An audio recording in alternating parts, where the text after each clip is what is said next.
Welcome back to another SuperCoach video with me, JD. You're joining me to go over the popular players that I have never owned. That's right, this will be a list of players that are greater than 10% ownership currently that I have not had in my teams at any point in the preseason.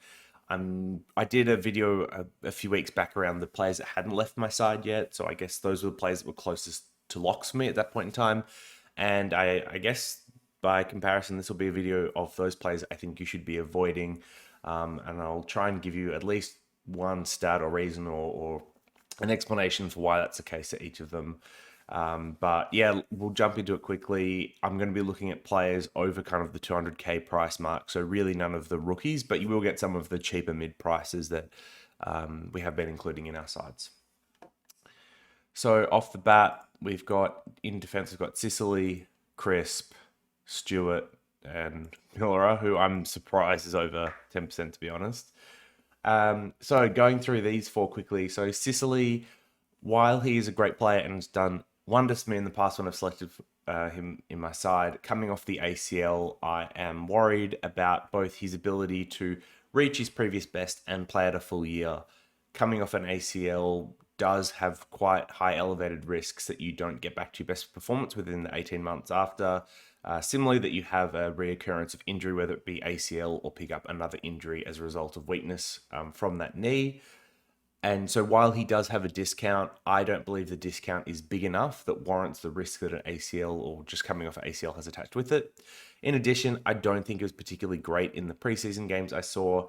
He was getting back to his best and he had moments where I thought he looked like the Sicily of old, but it wasn't enough to make me go, I have to pick him for, only 50k less than, say, Whitfield. And he wasn't getting bulk kickouts either, which I think is one of those things that he really would need to get to that 100 plus average this year. So for mine, he is a pass, but I do understand why people are picking him because there aren't a whole lot of good, cheaper options in defense. Just not one that I'm interested in. Crisp.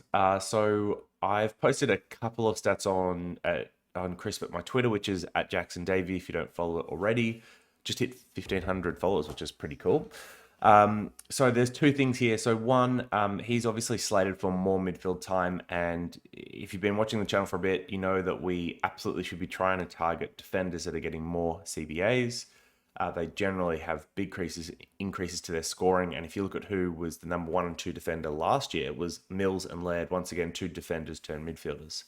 So surely Crisp is on the path to follow the mold. And not only that, he comes with great durability. But I think the downside with Crisp, or the interesting wrinkle with Crisp, is his scoring was significantly worse with both Moore and Howe in the side last year, who obviously missed large chunks of it last year. So they're both back this year.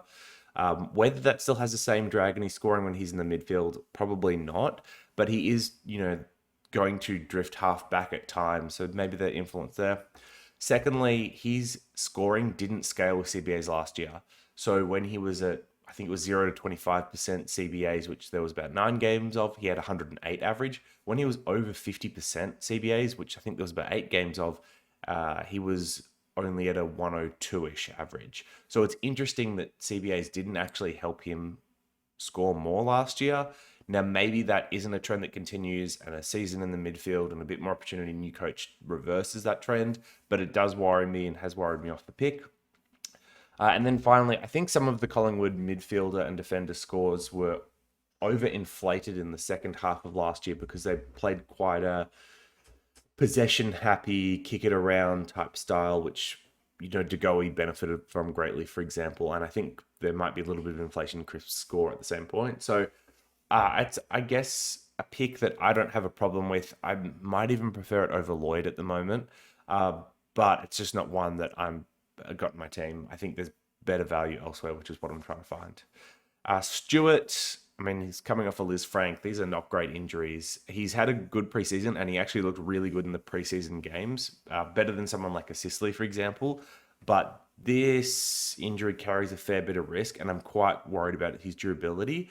I don't think he's going to go higher than the 108 that he's priced at, or at least not high, so much higher that I'm worried about not starting him. And then Miller, I mean, the guy didn't play any preseason games. He cannot get on the park, and we're unsure about what his role or position would be. He has shown great scoring potential in the past, but this is someone you absolutely cannot pick. And I know having a D5 with the lack of rookies at the moment that is coming with a cheaper price would be really useful to a lot of coaches, but Miller is not the ticket. I think you're just looking for pain. You're going to have to find it elsewhere. What I might do is... this is going to be annoying because of the DPP. And I don't think I can filter this out easy. That's all right. We'll just go through the mids now. And we'll look at pure mids only. So, who has never been in my side? That's a bit controversial. Oh, wow. We're still up in the 20%. There's a lot of high-owned players here. Did I ever own Caldwell? No, I don't think I did. I did own Titch for a while. I was a big Titch believer, but I don't think he's possible for you to start at the moment. All right, so we've got 5 here that are currently highly owned that I have not had in my team. So we'll just go through them real quick. So Clayton Oliver, I don't think there is anything wrong with Clayton Oliver. Between the top 4, so McRae, Steele, took Miller. Oliver would be the 4th. You're kind of splitting hairs a little bit between which ones you like or don't like. The one that I am most happy to get off is Oliver for a couple of reasons. One, he has the highest variance in scoring compared to the other 3, which means not only does he have great highs, big ceilings, he popped to 200 last year against Gold Coast, was it? But he also has probably the lowest lows, so he can drop a worse score, especially if tagged or given a lot of attention to.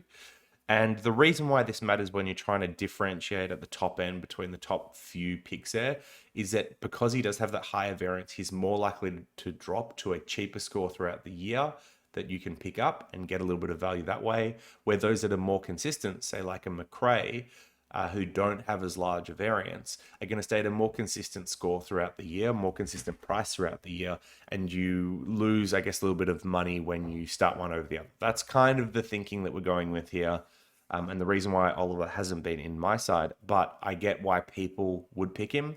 The other big reason, which I've talked about a little bit, and I guess like it could be true for Petrarca as well, is that you do see the premiers tend to regress when it comes to overall wins for the team in the following year.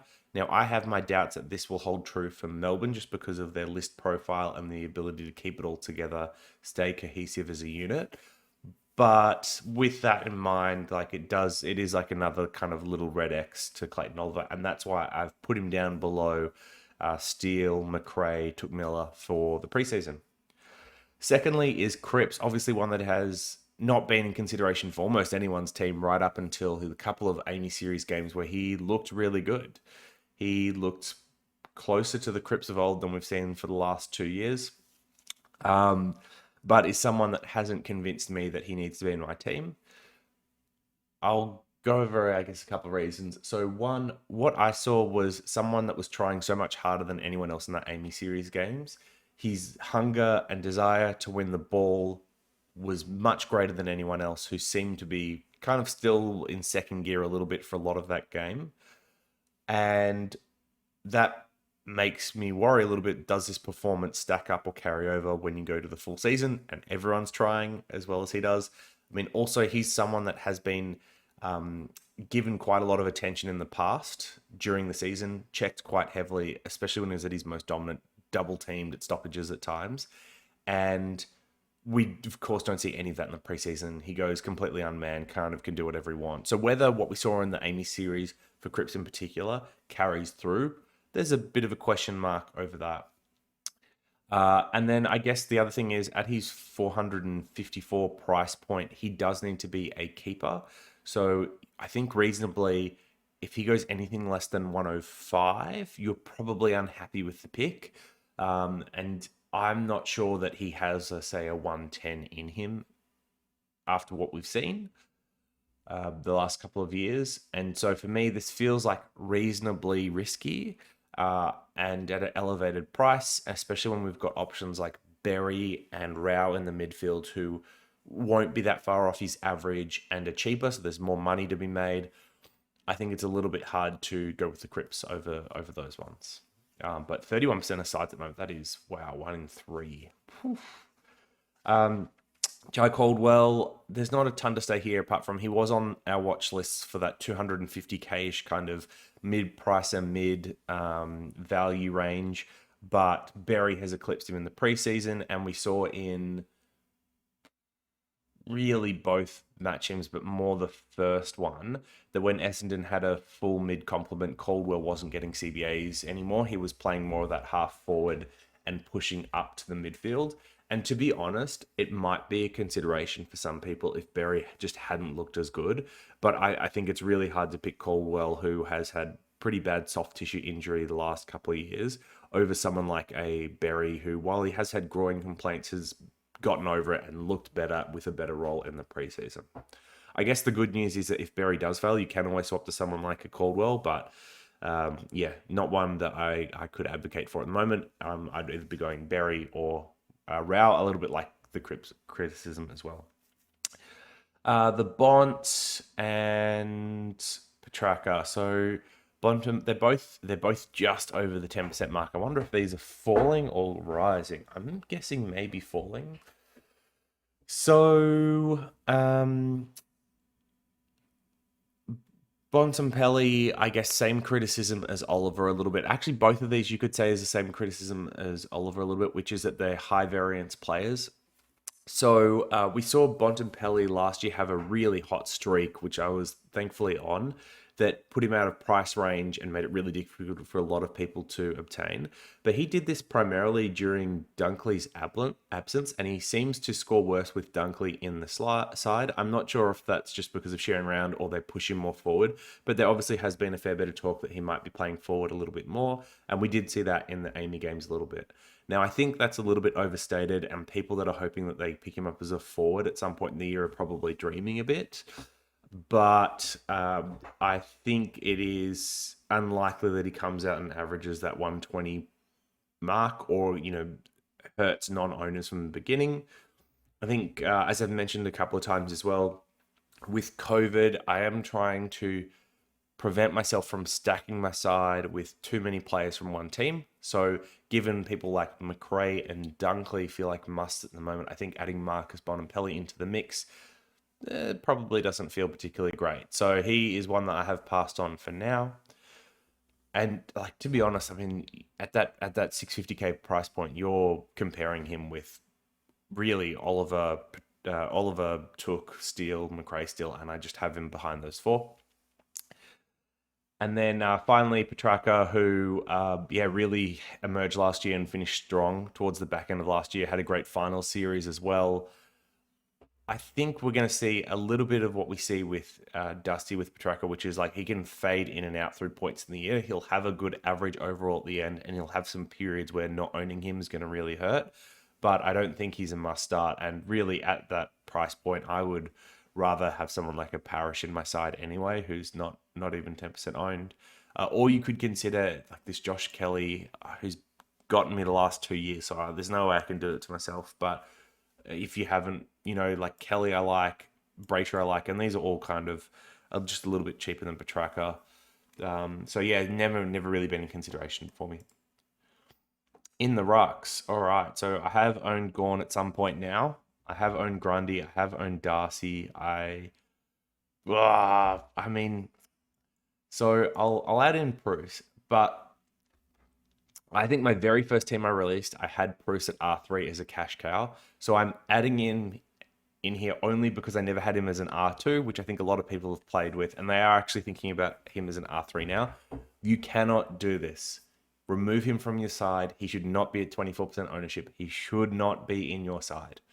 He is suspended for round one, and while he did look good at points during the preseason matches, it is not clear that he is the number one ruck for GWS, or that they won't be rotating in Flynn and Briggs throughout the year to give Bruce a rest, especially given his injury history.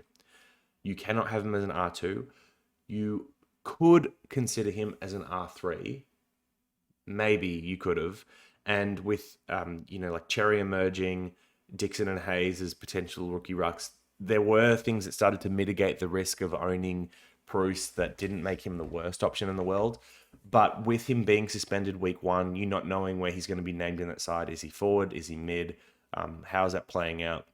You just can't do it. What if he doesn't get named round two and he's sitting at 200k on your bench? That's just awful. I think the best path here is to not start him. Start maybe some of those mid-price forwards, so like a McGovern, a Brody, Cogs, Cherry that we mentioned. And if one of those fail, sure, downgrade one of them to him as your R3 if he's done well the first couple rounds and look like he's in favour with GWS. But you cannot start him. Please don't start him. And then Jared Witts, who's a player that I enjoy watching quite a bit. And he's just snuck into 10%. Oh my God, I can't believe some of these others at a high ownership. Wow. So Witsy is a bit like Sicily in the sense that he's coming off an ACL after a pretty long period. For a ruck, I find that more scary than, say, like a intercepting defender. And I think the reality is he's priced at, I want to say, I think it's about 65 is about his average he's priced at. So if we use the 35 point, plus 35 point average rule to kind of figure out what he'd need to average to make 150k in cash, he's going to have to go close to 100, or like it might be 100 on the dot. He's only had one season where he got close. I think he had a 99.71 season. And as I mentioned with Sicily, people coming off ACLs tend not to get back to their best. Now, I guess the positives are that since he was closer to his best, the midfield has improved. So looking at the preseason, Took, Rowell, Anderson looked like a really nice little trio they had going on there that were working quite nicely. And so maybe he gets more hit outs to advantage than he did, in some of his previous best seasons. But I think this is not a great pick because he's unlikely to make 150k, or at least it's going to be tough. He carries an injury risk coming off the ACL. And if for whatever reason that does eventuate, there's really no one that you can trade him to. It's very hard to get Wits up to a Gawn, Brody, or Darcy, whoever you don't have at that point in time, because especially if this happens around 4 or 5, you're just not going to have the money to make that happen easily. There aren't other like good options either to sideways or downgrade him to. Even for people that like English, like George, that's 100k. You're not going to find that early. Luke Jackson, Sam Draper aren't great options either in my mind. So side swapping to one of those doesn't seem like a good backup plan. So this just puts you in a really bad position. I know why people are going the Wits route because that extra money just helps fix your team. And I'm sure with the teams I've made, if I did this, I could make all my other lines kind of work really nicely, get some bad rookies off the field. But I think the risk that you're taking by taking someone like Wits is too great, and I wouldn't recommend it.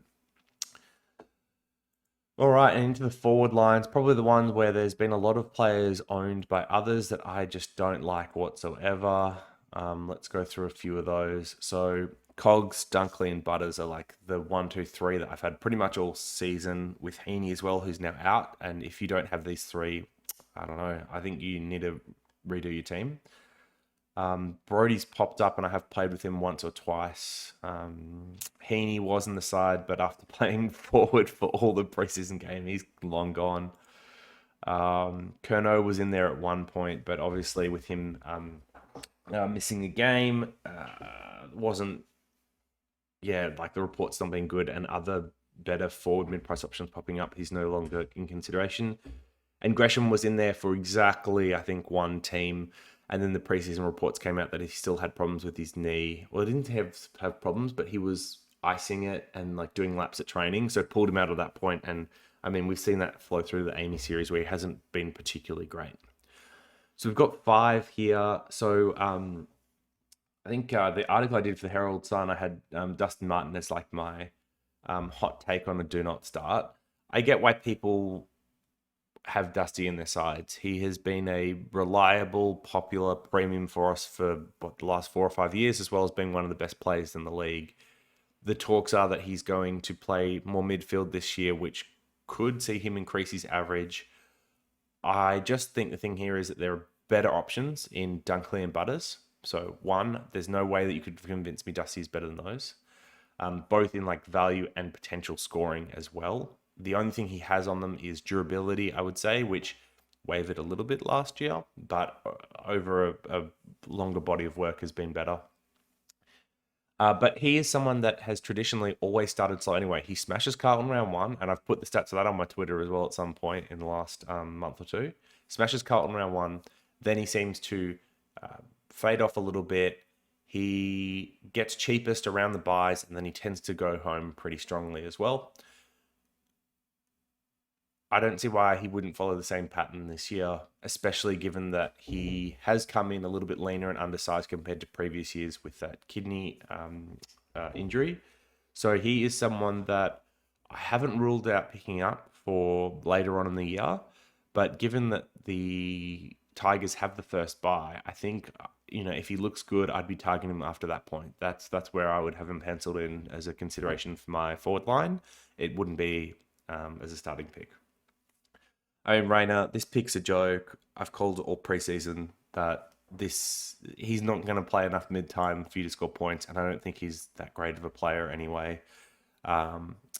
So, yeah, I mean, this is still way too high. It used to be higher, but I don't know, maybe some of you all are listening now. Just get him out of your sides. Tim Taranto, look, he played pretty well in the preseason for the most part. They gave him lots of mid-time, but the talk, of course, has been that during the absence with Toby Green out for the first 5 or 6 weeks, he'll play forward, and that was true more so in the second Amy game than the first scratch match. So that's where we expect to see Taranto playing for the first part of the year until Green returns. Given that's the case, don't start him. Wait the first 6 weeks. Let him get a little bit cheaper. Pick him up then, bring him into your sides. He is one of the more durable forwards that we have this year. So, yes, he's going to be a good pick, but later on in the year, don't start him. Treloar, the upside of this pick is, of course, huge. We have seen his premium scoring in the past in the midfield, and if he gets a good enough role in the Dogs, he can easily go back to a 105 kind of plus range. But he's got so many soft tissue injuries, you just can't start someone like this in your sides. He's not durable enough to play out the year, and it is going to hurt you at some point.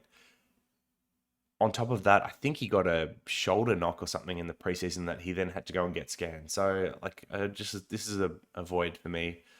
And then finally, Mitch Duncan. It's like the same problems as Treloar, but worse, because I don't even think he's going to play round one, is he? Or he might play round one, but he's got old man calf. He's not durable or as durable anymore, and he's top priced with an interrupted preseason. This is a very bad pick and should not be in anyone's side. So, yep, that's it. These are... I'm actually surprised how few it is. I thought there was going to be more popular players at the moment that I had just never owned. So what have we got? 4, 9, 11, 16. So 16 of the most owned players I haven't had in any of my sides, and I think you probably shouldn't either. If I was to, gun to my head, be forced to pick one on each line, I think it would be probably Crisp is the most likely to be considered from defense. Cripps in the midfield is probably most likely to be considered. I don't want either of these rucks, but I guess I'd have to say Bruce because he at least was at R3 at some point in my side. I don't know. And then the forward line, I wouldn't start any of these ever, but Taranto's the only one I think I'd bite the bullet on just because I believe that'll bounce back at some point in the year. So let me know who you have been avoiding. If you disagree with anyone that I've had out of my sides, if you do disagree, I'd like to hear why. And I'll see you all in the next one.